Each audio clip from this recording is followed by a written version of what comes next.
Did I just catch that? Huh? Did I just catch that? Did I just catch that, baby?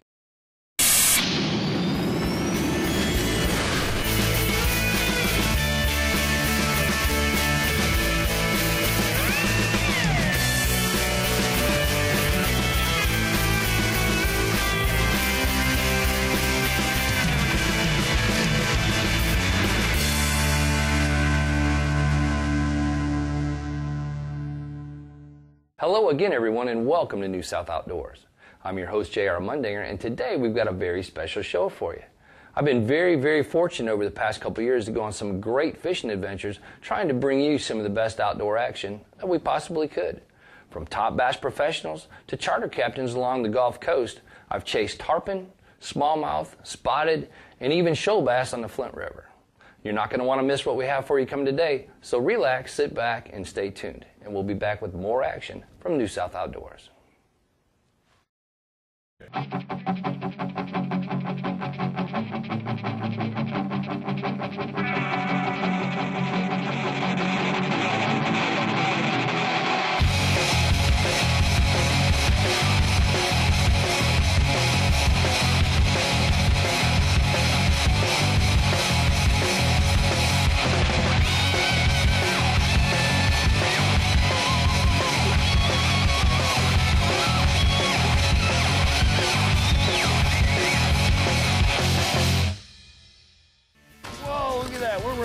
Can I play these like I play bass and run around the boat with them, or do I have to? Is there a standard? Look. Sometimes you don't have any choice. That's a nice trout. It's got to be a 15 or 16 pounder, wouldn't you say? This segment brought to you by Deep South Fishing Rods, technique-specific rods for today's versatile angler. Well, welcome back, everyone. In this first clip, I'm fishing with one of our good friends, Captain Scott Peters, for trout out of Steenhatchee, Florida. Not only do we catch a lot of fish, but I catch my first ever monster gator trout. Check it out.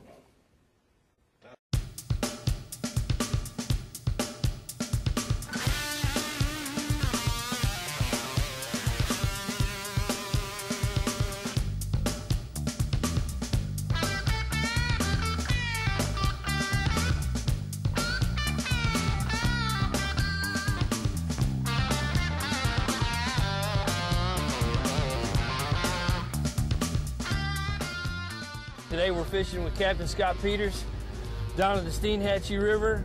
He's going to take us out on a great trout adventure and possibly some redfish too. Yeah, we're going to look for some redfish as the tide comes in. Should be good. Well, that's going to be awesome. They've been so nice to invite me down here. I know a lot of you folks at home have seen me before fishing freshwater mainly. Freshwater fishing's been kind of slow. These guys have been really nice in inviting me down here. At what temperature do the trout start to migrate from the flats up into the rivers and out to the deeper water? It depends on the time of the year. I mean, this river is a global refuge. It's a warm water refuge for them. So they have to come in here when the water gets down to a certain temperature. And usually you're going to see that around under 50, mid 50 degrees. Where does this river start at, do you know? Or is it made up by a bunch of smaller tributaries? No, this river actually goes all the way up into Lafayette County and actually ends to an underground spring. And it's just a spring-fed river all the way up. It's actually about 20 miles. You can go by boat about 8 miles up the river. And then it starts into some rocks and shoals, and we have great brim and bass fishing up the river as well. Well, I've never fished here before. This is my first trip down here. I'm excited. Yeah. Right on the edge of those rocks. There you go. Nice.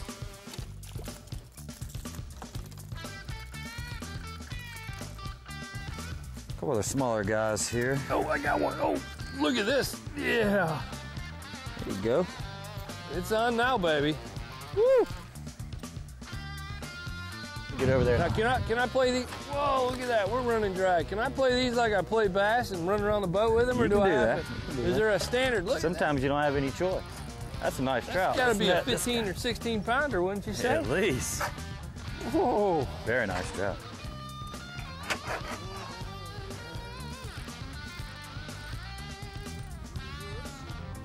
All right.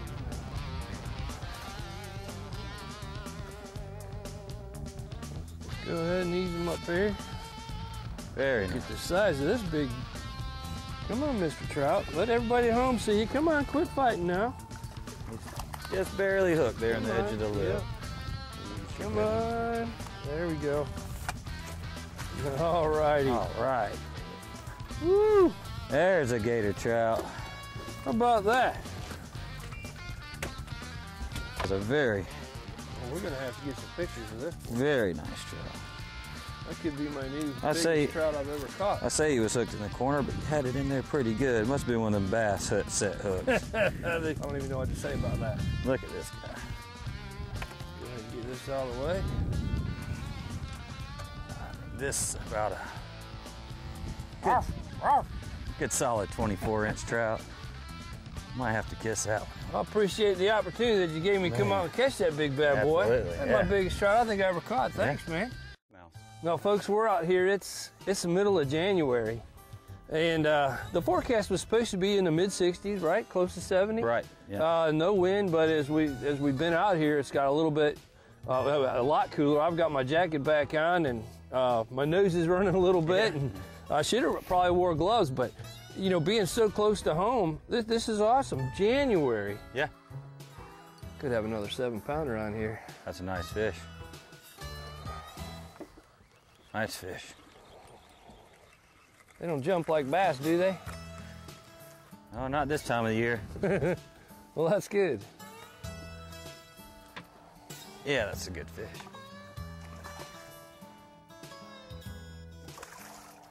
Yeah. Well, let's pull them back this way just a little bit. There we go. Yay. One for the freshwater guy, yay. It was awful nice of you to let me cast to that particular spot there. Well, Mr. you know, I Scott. started wanting you to, you know, come back and do this with me again, so I didn't want you to. We've caught some nice ones there today. Very Beautiful. Nice. Very nice. I got one too. That's cool, come back through there. Yeah, they did. Oh, this looks like a good fish here.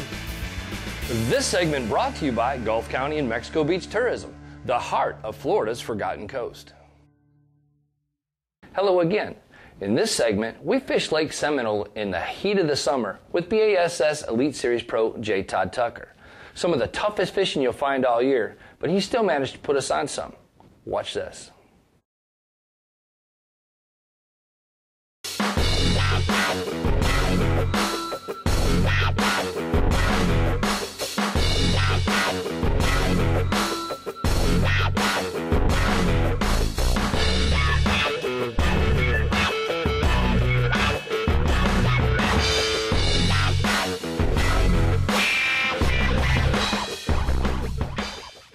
We're out here in the middle of Lake Seminole, early month of September.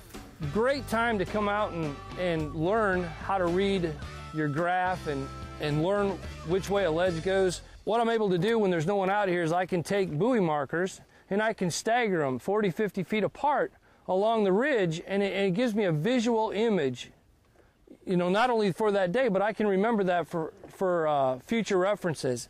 With nobody being out here, I don't have to worry about anybody coming to my water. And I'm not talking about Seminole. I'm talking about, you know, I guide on Lake Talquin. But do you ever have that luxury when you go out and fish to do something like that? You know, that's something that, I mean, what you said, I'm surprised that you actually came up with that. That's one of the best ways to learn how to drop fish. And drops meaning ledges, or, you know, we talked about points earlier today, and always keeping in mind of where the points are. And the same thing goes here. And you're fishing down a drop, you really don't know there's a point there. Right. You know, unless you really pay attention. But if you do like you say, and just start marking your ledge every so often, and just have a boat full of buoys, and then turn around and look down the buoy line, and when you see those buoys go out, that is a point. That is a current break. And it creates an eddy. And an eddy is your best friend when you're fishing. It doesn't matter what kind of water you fish. If there's a point and you've got current, it's going to create an eddy. An eddy is your best friend. I hate to interrupt. I just had a bite. Oh, look here. I got one too. That's cool. Come back through there. Yeah, they did. Oh, this feels like a good fish here. Oh, yeah. man. Of course, you always get the bigger fish. Caught more than me, bigger fish than me. That school did come back through there. Look at that. Oh, that's a nice one. That's a real nice one there. Get out of the trolling motor, buddy. I'm gonna swing that one in. Oh man.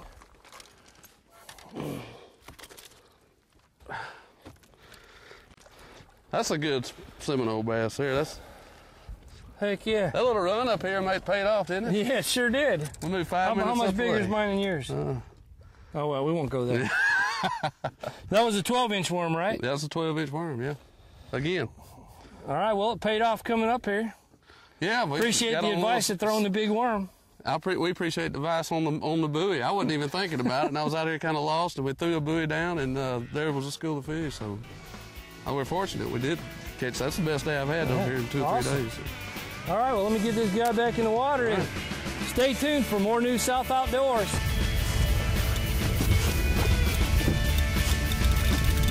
People don't understand. Here he comes, here he comes. Oh my God. This segment brought to you by Woods and Water Magazine, providing outdoorsmen with timely news and information since 1978. Check them out on the web at www.woodsandwater.net.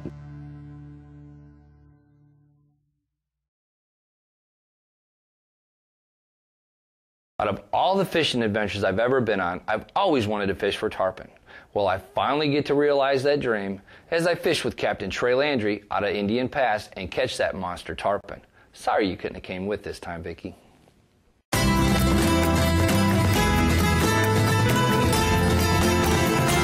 Hey, bro! Come on! Come on! That's you. Odie, come on! No, he's still on. He's still on, bro. You're on it, baby. Yeah. Come on! That's a better fish. 80-pounder maybe? No, 120. Really? Yeah. Good job. Good job, buddy. Let's go. It's fun when they take off, you know? Well, that's the most fun part about it. Now it's just a little bit of work. Yeah, they're everywhere in here. Just starting to fever this wind change. Yeah. The southeast winds will push these bait a different way, and it just triggers them. He went He went crazy, didn't he? 90 degrees that quick. I mean, he just changed directions like it was nothing. Come on, buddy. Time for you to come home. Come on up in here. Put it to him. We got you now. He's a little, he ain't jumping no more. He's getting tired. Go on the front of the boat. Just put that rod around just there. Graduated from bass fishing to expert. Look at that, man. Come on. Isn't that gorgeous? There was the jump left in him, wasn't Make him jump. Put the pressure on. right here in my backyard. Now you You know, what's we're not, coming.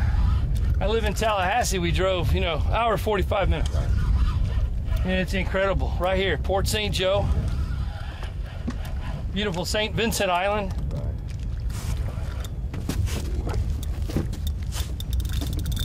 People don't understand. Here he what comes, great here he fish- comes. Oh my God. There we go. Come on, jump for it. There we go, baby. Yeah. Little half jump. Wow, May have got that one. that's crazy. Little half jump. There's always the first I've two been or three playing this jumps. guy in the for best. 15 or 20 minutes and he's still jumping like it ain't nothing. Big old overgrown Carp. freshwater bass, right? Yeah. Silver. Silver king, they call him. That's when you want to put a little bit more pressure on towards the end. Whoop him, break his soul. I got him now. He's Got him. yeah. Once I turn Got his him. head, it's over. It's over. Game over. He's coming up. Boy, I'll tell you what, that jump. Is there anything more exciting than a tarpon jumping? Wow! Look at him roll on the Oh, top. isn't that gorgeous? Beautiful. You're playing tug of war with a big old Silver king. That's what it's all about. Right there. Silver king. Yeah, it's funny, the braided line you're talking about using. I use heavier braid on bass Yeah, fishing. bass fishing. It just goes to show you how durable it is, Right. If you set your drags right, this 30-pound braid, Right. get the job done. And we have broken a few off this year. Bigger fish. Bigger fish. I'd rather keep it light and fun. My rods are pretty Look at that. Look at that monster roll right there. Nice. I'm playing this one. There's a 200-pounder rolling right next to me. That's the one you get next. I don't know if I can handle it. Jason one. Jason, we get Jason. We get the producer one. Jason's ready. He does such a great job all year behind the camera, and he needs he needs a treat. I will join the gym when I get back to Tallahassee. Before I ever come back, if you invite me back, I'll have. You come back anytime. I'll have worked out, you know. Yeah, you're doing good. Getting the workout now. Folks, I can't tell you how strong these fish are. Very strong. If you've never done this, and you've ever wanted to catch a fish of a lifetime, you need to come out here. That's 3 months, or July, August, September. July, August, September. That's 3 months of the year. Oh. I'll jump towards the end there. For whatever reason, I get a little bit of energy built up. You all right? Want some water? He's still taking drag. Nope. No, we're good. Look at the size of these fish. Oh my. 120. Good job, brother. This is insane. Get her. This is absolutely insane. 120. Folks, Captain as much Trey. as I want to hold. Well, let's release him. Let's get him back in, guys. Let's win to fight another day. Incredible. There he goes. You're the man. I'm speechless, folks. That was probably the toughest 30 minutes. I know it was the toughest 30 minutes of fishing I've ever done in my life, and I'm speechless again. This is crazy. You know, we're so close to home, and to have this in our backyard, I'm just so thankful. And once again, New South Outdoors takes you to where the action is. Oh yeah! Oh, look you there! Oh my gosh! Hey!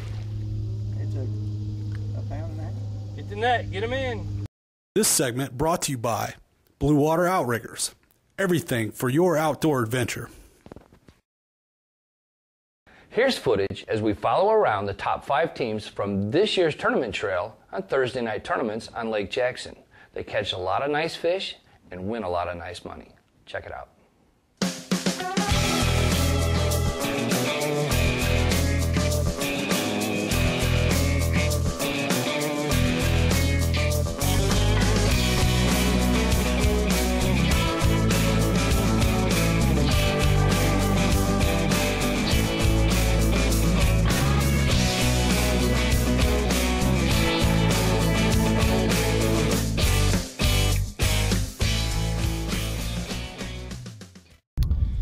This is a preferred bait on Lake Jackson. This is an American shiner. He's about dead. He's barely flipping his gills from the. We can get a close up on this side. Look at, you can see where he was just attacked. Looks like something had a pretty big mouth to go across him there. Stunned him pretty good, but he's not dead yet. But that's the main forage here in Lake Jackson is the American shiner. Let's let him go. Hey, we've caught up with the third place anglers of the year, Reggie Calhoun and Bobby Yakin, and they just put a real nice 1.5 pound, pound and 3/4 fish in the boat. Reggie was throwing some kind of soft plastic bait, working it probably medium speed off these pads. There's scattered clumps of grass out here.